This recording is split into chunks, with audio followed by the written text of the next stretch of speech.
senhora presidente, senhoras e senhores, os telespectadores da TV Assembleia que nos assistem, assistência e assessoria.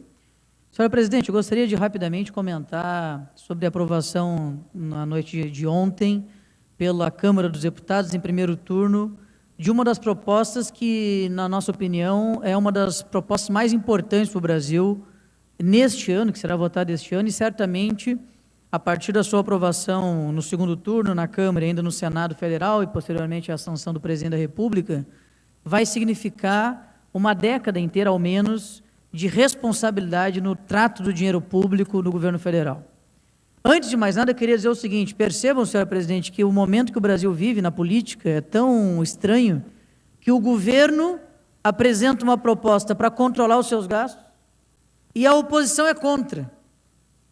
O governo apresenta uma proposta para controlar seus gastos e a oposição é contra. Eu acho que é inédito isso no mundo, porque geralmente é o contrário. O governo querendo gastar mais e a oposição dizendo: olha, cuidado, vai gastar mais do que pode, vai gastar errado, está errado o jeito que estão gastando. Não, no Brasil, o governo é mais responsável no trato do dinheiro público do que o próprio setor que o fiscaliza no Congresso Nacional, a oposição. Sim, porque o papel da oposição é fiscalizar o governo. E a oposição, nesse caso, senhora presidente, pasme, é contra o controle dos gastos públicos. Eu vou explicar por que é contra. Senhora presidente, a oposição, durante o governo Dilma, gastou, a oposição que era governo durante o governo Dilma, esse mesmo grupo de partidos políticos que agora estão na oposição, gastaram 50% a mais do que a inflação. 50% a mais do que a inflação. E a receita do país, nesse período, aumentou 17% a mais que a inflação. Então, eu poderia chamar aqui qualquer estudante das séries iniciais do ensino fundamental, não tenho dúvida nenhuma. Eu iria pedir para as crianças o seguinte: diminuam 50 menos 17. Vai dar um número, que é o quanto que faltou de dinheiro para que o Brasil pudesse fazer com que as suas contas fossem honradas. O Brasil, portanto, gastou mais do que a arrecadação, bilhões de reais. Na verdade, eu vou ser mais claro do que eu estava sendo, deputado Sérgio Turra. O Brasil tem um déficit primário projetado para 2016, 2017 de 173 bilhões de reais. 173 bilhões de reais. Seria mais ou menos quase que 4 vezes o orçamento inteiro do Estado do Rio Grande do Sul do Poder Executivo. Mas pensem mais um pouquinho comigo, senhora presidente. Pense o seguinte: nós temos, no Brasil, uma possibilidade lá no governo federal que os estados e os municípios não dispõem.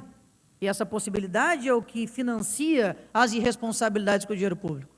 Essa gastança desordenada com o dinheiro público, que os que o fazem se auto-intitulam como keynesianos, que são aqueles que gostam de gastar mais do que a arrecadação no setor público, e eu respeito quem pensa assim, porém discordo veementemente, porque foi essa política que quebrou o Brasil, quebrou o Estado e quebrou vários municípios do país inteiro. Mas voltemos, portanto, à prática de gastar mais que a arrecadação e à forma de financiamento dessa política por muito tempo. Quando se há um gasto superior à receita, nós temos o chamado déficit. Esse déficit, lá no governo federal, está sendo financiado através da emissão de títulos da dívida pública. E perceba que não é uma barbada assim: eu vou lá e emito títulos, e vou lá e pego o dinheiro e financio a minha irresponsabilidade. Não funciona assim. Não é bem assim. Alto lá. Para quem pensa que é uma barbada, que no livro lá de economia a gente pode gastar mais e isso geraria desenvolvimento, e daí como é que faz com o déficit? Emite uns títulos aí dessa tal de dívida pública, que nós vamos botando dinheiro para dentro de um caixa a qualquer preço e vamos mantendo essa política equivocada durante muito tempo. Está errado. Está errado, senhora presidente, porque, infelizmente, esses títulos emitidos aumentam a nossa dívida pública, é corrigida por um juro. E os juros da dívida pública estão consumindo boa parte do orçamento geral da União. Agora eu quero ressaltar uma informação extremamente relevante a esse plenário. Se nós fizermos uma contabilidade e daqui até 2024 nós não aprovarmos PEC do teto dos gastos, nós não aprovarmos reforma da Previdência, nós não aprovarmos a modernização do Estado brasileiro, em 2024 estaremos nesse plenário debatendo o seguinte: o governo federal gastou todo o seu dinheiro em folha de pagamento, rombo da Previdência e juros da dívida. É exatamente por isso, senhora presidente, que no longo prazo, a política de gastar tanto quanto a arrecadação é o caminho mais correto. Isso é porque, num primeiro momento, pode não haver um boom, uma expansão fiscal de investimento ou de políticas de custeio, de folha de pagamento, de contratação de novos servidores, de reajustes salariais, mas no longo prazo ela se revela como a política mais sustentável para um país, para um estado ou para os municípios. Agora, para prosseguir, senhor presidente, eu queria fazer o seguinte raciocínio. É um raciocínio bem fácil de fazer. Aliás, eu gosto de fazer esse raciocínio aqui na tribuna e gosto muito de debater isso com os colegas que pensam diferente. Estou à disposição para tanto e permaneci aqui mesmo após o fim da sessão para que a gente pudesse nos debruçar um pouquinho sobre esse tema. Perceba o seguinte, os que defendem que gastar mais que arrecadação é o jeito correto, dizem o seguinte, olha, se tu não gastares mais que arrecadação, se tu não expandir o gasto público, tu não vai gerar desenvolvimento.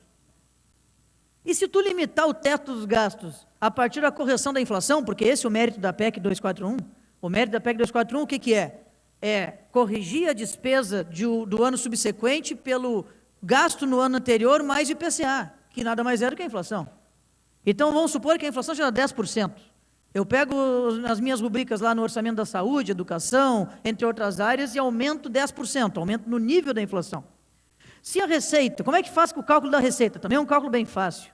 É o PIB mais a inflação. Quando o PIB é negativo, como é o caso desse ano de 2016 e foi o caso do ano de 2015, nós temos um crescimento da receita menor do que a da inflação.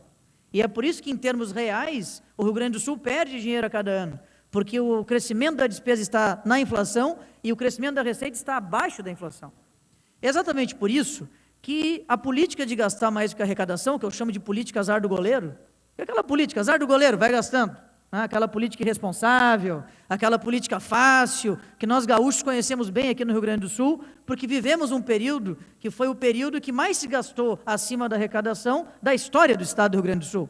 Foi o período que se usou todas as fontes de financiamento finitas que o Rio Grande do Sul dispunha para poder financiar essa irresponsabilidade e essas aventuras fiscais oriundas lá no governo Tarso Genro. Mas percebam que se nós continuarmos gastando mais que a arrecadação, como pregam estes que defendem essa política, nós vamos aumentar o juro da dívida. Então, é um ciclo vicioso completamente equivocado. No momento em que tu expande o gasto público e tu gera despesas no teu orçamento, tu vai financiar esse déficit a partir da emissão de títulos públicos, contraindo empréstimos internacionais ou nacionais, que vão ser corrigidos com juros. A taxa de juro que corrige ele vai ter que ser paga a partir de um negócio chamado serviço da dívida, que vai se avolumando como um grande monstro que se aproxima da vítima e chega num ponto em que consome mais do que metade do Orçamento Geral da União. Então, a fatia do bolo do Orçamento Geral da União, em que os expansionistas dizem que tem que ser cada vez maior no que tange a rubrica das despesas, ela vai ficando cada vez mais exprimida no canto do orçamento, porque o volume do dinheiro que se consome com o pagamento dos juros da dívida está cada vez maior, e assim será sempre que tu aumentar o déficit. É por isso, com noções muito básicas de economia, que eu sou a favor da PEC 241.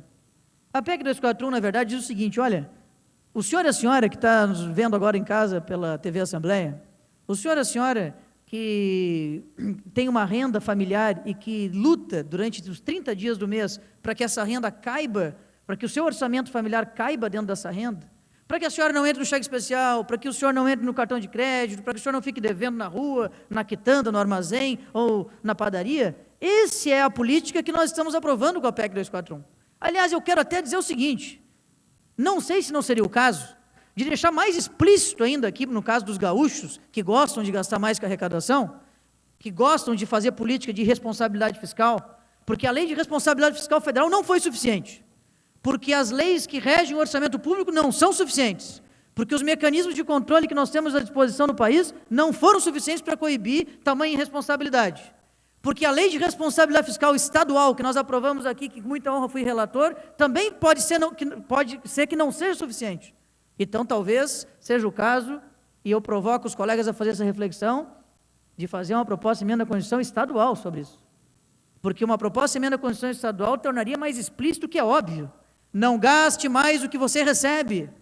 Se qualquer cidadão, qualquer pessoa jurídica, qualquer instituição ou qualquer órgão público, durante muitos e muitos anos, gastar mais do que recebe, gastar mais do que a sua receita, gastar mais do que a sua arrecadação, vai à bancarrota. Ora, mas é preciso fazer uma proposta de emenda à Constituição, é preciso mudar o texto constitucional desse país para que alguns setores da política nacional entendam que quebram o Brasil toda vez que fazem essa política durante muito, muito tempo.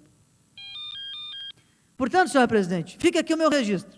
E a torcida, que no segundo turno na Câmara dos Deputados, que no Senado Federal, que na sanção do Presidente da República, e que principalmente na execução do texto que, com certeza, sem dúvida alguma, será aprovado no Congresso Nacional, nós tenhamos uma gestão nas contas públicas brasileiras com muito mais responsabilidade. Que as contas públicas brasileiras consigam fazer os investimentos necessários nas áreas mais nevrálgicas, consiga rever a função do Estado, fazendo com que o seu tamanho seja redimensionado para patamares aceitáveis e produtivos, e principalmente, para que não tenhamos mais anos e anos de política de irresponsabilidade fiscal no Brasil. Muito obrigado.